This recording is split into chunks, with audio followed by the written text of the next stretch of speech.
व्यक्ति क्या 40 लाख 50 लाख पेपर खरीदने के लिए अफोर्ड कर सकता है? अगर नहीं कर सकता तो आपके बच्चे डॉक्टर इंजीनियर नहीं बन सकते हैं। और अगर डॉक्टर इंजीनियर नहीं बन सकते हैं तो वो जो व्यक्ति डॉक्टर बना हुआ है वो क्या इलाज करेगा आपका? अंग्रेजों के चमचों के हाथ में आज हमारा देश चला गया। ये देश का दुर्भाग्य है।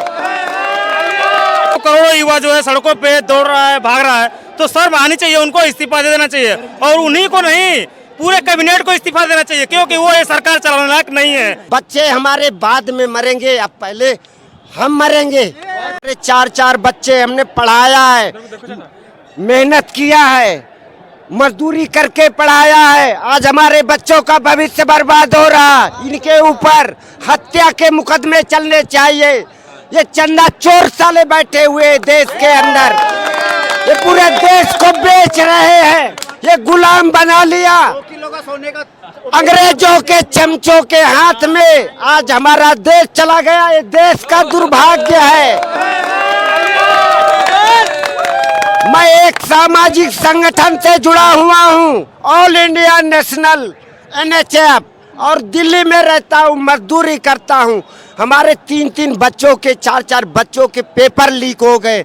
आज हमें लड़कियों की शादी करना, इन चंदा चोरों से हम भीख मांगे। इन्होंने तो हमें मरने के लिए छोड़ दिया। ये हमारे बच्चे मर रहे, इनके पेपर लीक हो रहे, इनके ऊपर हत्या का मुकदमा चलना चाहिए। हमारे देश का लोकतंत्र बिक चुका है अंग्रेजों के हाथ। जो कभी देश के नाम झंडा नहीं उठाया, तिरंगे का स्वागत नहीं किया, आज वो गद्दी में बैठे इन चोरों को घसीट के लाएंगे। बच्चे हमारे बाद में मरेंगे, अब पहले हम मरेंगे। हमारे बच्चों को कोकरेज बोला है। हम कोकरेजों के पिता हैं। हमारा नंबर आजाद चोर, चंदा चोरों, तुम्हें हम खींच के मारेंगे। आना यूपी में, तुमको बताएंगे, सबक सिखाएंगे। तुम हमारे देश को बेच रहे हो, लोकतंत्र को रौंद रहे हो, संविधान को रौंद रहे हो। तुम देश के दुश्मन हो। तुम्हारे ऊपर देशद्रोह का केस चलना चाहिए। हमारे देश के वकील बड़े भाषण देते हैं, इनके ऊपर पिटीशन दाखिल करो। आपको लग रहा है जो जिस तरीके से आप लोग आज आए हैं, एकत्रित हुए हैं, इकट्ठा हुए हैं, तस्वीर बदलेगी यहाँ की? अवश्य बदलेगी, बदल के ही जाएंगे। ये चंदा चोरों को घसीट के बाहर करके जाएंगे, ऐसे नहीं जाने वाले। आर पार की जंग होगी।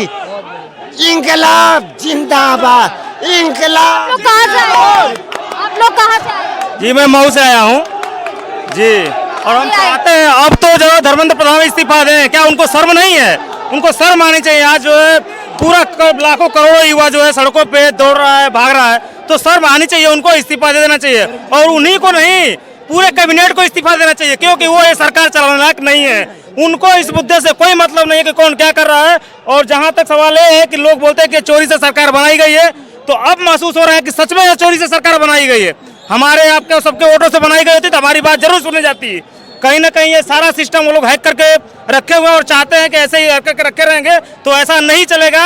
ये जनजी जाग चुका है और जनजी ऐसा होने नहीं देगा। तो सत्ता में भी परिवर्तन चाहते हैं आप? बिल्कुल परिवर्तन चाहते हैं। ये सत्ता हम लोग 15-20 साल, तीसरी बार जो है मोदी जी प्रधानमंत्री है ना, क्या दिया उन्होंने देश को बेचने के अलावा क्या दिया उन्होंने? नफरत फैलाई है और कुछ नहीं दिया उन्होंने। शिक्षा व्यवस्था जो है इतनी बेकार है, इतनी बेकार है। आप लोगों से भी छुपा नहीं है, आप मीडिया बंधु हैं, आपसे भी छुपा नहीं है कि क्या कैसे चल रहा है। सारी चीजें एकदम बिक चुकी हैं और शर्म आनी चाहिए। ऐसा लगता है कि इन लोगों को जो है कि कान बंद है, आंखें बंद है, सब कुछ बंद है, और हमको बोलते हैं कि हम लोग दहशतगर्द हैं, हम लोग टुकड़े गैंग हैं, हम लोग देशद्रोही हैं। क्या देशद्रोह किया हमने? आपने सारी व्यवस्था खराब करके रखी, सब लोगों को आपने रोड पे खड़ा कर दिया। आप आज न किसान खुश है, न नौजवान खुश है, न बच्चे खुश हैं, ना ही जो है कोई अभिभावक, सबको कर्जे में डाल के रखा है आपने। और आप इसके बाद भी बस सर में दम भर के बैठे हुए हैं। तो आपका इस्तीफा चाहिए। और जो युवा है वो दहशतगर्द है। जब सब ही देशद्रोही हैं तो क्या सिर्फ मोदी जी और उनकी जो कैबिनेट बनी हुई है वही देशभक्त है? उनके अलावा सभी लोग, वो आप हो, मैं हूं, या सड़कों पर आज की लाखों करोड़ों युवा है, सब देशद्रोही हैं। इन सभी को उनके हिसाब से पाकिस्तान भेज देना चाहिए। उनके हिसाब से तो आरएसएस जो है देशभक्त है। आरएसएस के अंडर में ही राम मंदिर बना, राम मंदिर की देखरेख हुई और लाखों करोड़ों लोगों की राम के प्रति जो आस्था थी वो राम नाम सत्य हो गई। ये कहते थे राम राम जी, राम के नाम पर हमें वोट दो, राम नाम की लूट है, लूट सके तो लूट और लूट लिया, जनता भाड़ में जाए। और सबसे इम्पोर्टेंट जो आज का विषय है वो है धर्मेंद्र प्रधान जी का इस्तीफा।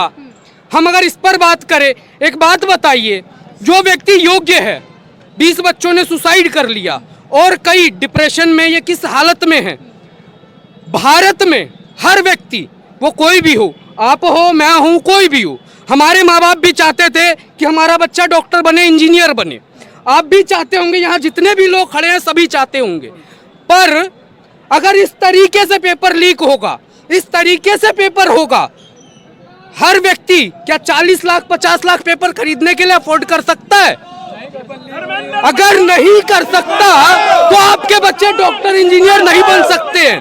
और अगर डॉक्टर इंजीनियर नहीं बन सकते हैं तो वो जो व्यक्ति डॉक्टर बना हुआ है वो क्या इलाज करेगा आपका? वो आपके पेट में कैंची नहीं छोड़ेगा क्या ये संवेदनशील विषय नहीं है? अगर इस विषय पर भी हम लोग धर्मेंद्र प्रधान का इस्तीफा मांग रहे हैं तो हम लोग दहशतगर्द हैं। बिल्कुल सही बात है, हम दहशतगर्द हैं। और मोदी जी और उनकी कैबिनेट वो सब देशभक्त। भाजपा तो कह रही है बहुत अच्छे से, देखिए संभाल लिया था, फिर से पेपर जो है उन्होंने दिलवा दिए ना, अच्छे से हो गया ना। 20 तारीख को रिजल्ट आया है और दोबारा रिजल्ट में कई बच्चों ने, किसी की OMR सीट जो है वो कुछ और पहुंची हुई है, रात में रिजल्ट कुछ और शो कर रहा है, उसके बाद 2 घंटे बाद कुछ और शो कर रहा है। तो ये क्या रिजल्ट आया है? मजाक चल रहा है क्या? पेपर है, मजाक है। और पिछले 12 साल में 90-95 पेपर लीक कोई खेल थोड़ी है। इतनी तो आप घर बनाते हैं, घर की छत भी लीक नहीं होती। इलेक्शन क्यों नहीं लीक होता? क्यों नहीं ये चीजें लीक होती है? इन चीजों पर क्या बात नहीं होनी चाहिए? 22 दिन के बाद आज 23वां दिन है। अनशन जो कर रहे थे सोनम वांगचुक जी, उन्होंने 5-6 पॉइंट सरकार को संवाद के लिए दिए भी थे। क्या उस पर संवाद किया सरकार ने? सरकार ये कहती है कि जी ये केजरीवाल की टीम है और बाकी पार्टियों की टीम है। तो 18 दिन बाद वहाँ पे कोई भी पार्टी का व्यक्ति पहुंचा, 18 दिन से आप क्या सो रहे थे?